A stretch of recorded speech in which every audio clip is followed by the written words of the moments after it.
সুনামগঞ্জে মর্মান্তিক দুর্ঘটনা। পর্যটকবাহী বাস খাদে পড়ে মা মেয়ে নিহত, আহত ১০।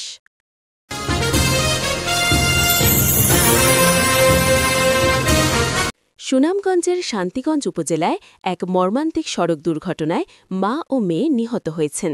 শুক্রবার ২৪ অক্টোবর ভোরে টাঙ্গুয়ার হাওর ভ্রমণে আসা পর্যটকবাহী একটি বাস নিয়ন্ত্রণ হারিয়ে খাদে পড়ে গেলে এই হতাহতের ঘটনা ঘটে। নিহতরা হলেন ঢাকার বাসিন্দা আবদুল্লাহ আল মামুনের স্ত্রী মঞ্জুরা আক্তার ৩৭ বছর এবং তার মেয়ে আয়েশা সিদ্দিকা ১০ বছর বয়সী।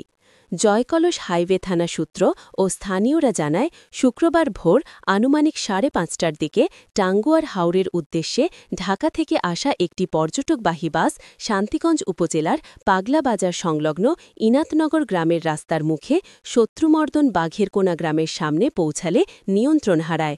দ্রুতগতিতে আসা বাসটি রাস্তার পার্শ্ববর্তী খাদে উল্টে পড়ে যায়। বাস খাদে পড়ার সঙ্গে সঙ্গেই ঘটনাস্থলে চাপা পড়ে মা মঞ্জুরা আক্তার ও মেয়ে আয়েশা সিদ্দিকা নিহত হন। এই দুর্ঘটনায় বাসে থাকা আরও অন্তত ১০ জন যাত্রী আহত হয়েছেন। খবর পেয়ে শান্তিগঞ্জ ফায়ার সার্ভিস ও সিভিল ডিফেন্স এবং পুলিশ ঘটনাস্থলে পৌঁছে উদ্ধার কাজ শুরু করে। আহতদের স্থানীয়দের সহায়তায় উদ্ধার করে শান্তিগঞ্জ উপজেলা স্বাস্থ্য কমপ্লেক্সে পাঠানো হয়, যেখানে তারা প্রাথমিক চিকিৎসা গ্রহণ করেন। ফায়ার সার্ভিস নিহতদের মরদেহ উদ্ধার করে পুলিশের কাছে হস্তান্তর করে। জয়কলস হাইওয়ে থানার ভারপ্রাপ্ত কর্মকর্তা ওসি সুমন কুমার চৌধুরী ঘটনার সত্যতা নিশ্চিত করে জানান, বাসের নিচে চাপা পড়া মরদেহ দুটি উদ্ধার করা হয়েছে এবং দুর্ঘটনার কারণ খতিয়ে দেখা হচ্ছে।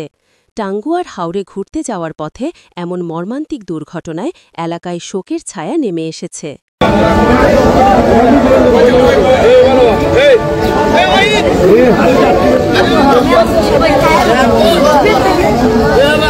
ঠিক আছে।